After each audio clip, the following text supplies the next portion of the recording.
In April of 2026, a massive wave of American and Israeli military strikes ripped across the Middle East. The trigger was an assassination. The target was Iran's supreme leader, Ali Khamenei.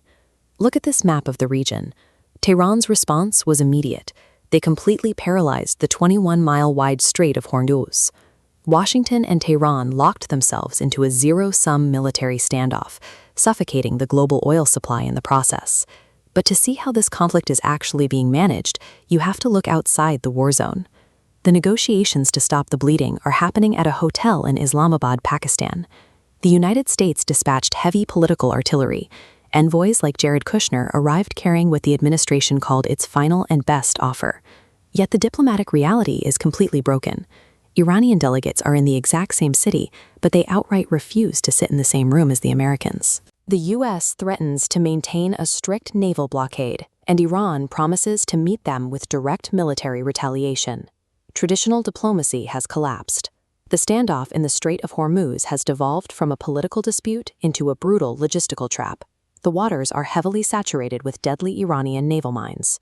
The standard American military playbook requires specialized vessels to enter the area and physically clear the explosives. Here is the data projected by the Pentagon. Safely removing those mines takes a minimum of 6 months, and while the clock ticks, global oil prices are projected to spike violently. The full might of the United States military is paralyzed by a narrow stretch of water. Superior fire simply cannot solve this mechanical trap.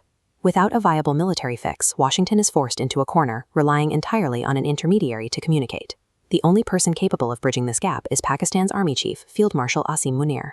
Pakistan is historically a nation caught in the crossfire of its neighbors' conflicts.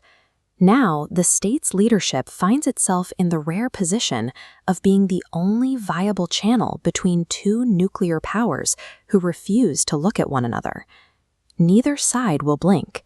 Iran refuses to bend while the U.S. blockade is active, and the U.S. refuses to leave while the mines remain. The two primary combatants are frozen in an immovable staring contest, unaware that another actor is rewriting the rules of the conflict. While attention remained fixed on the deadlock in Islamabad, the actual resolution was being drafted elsewhere.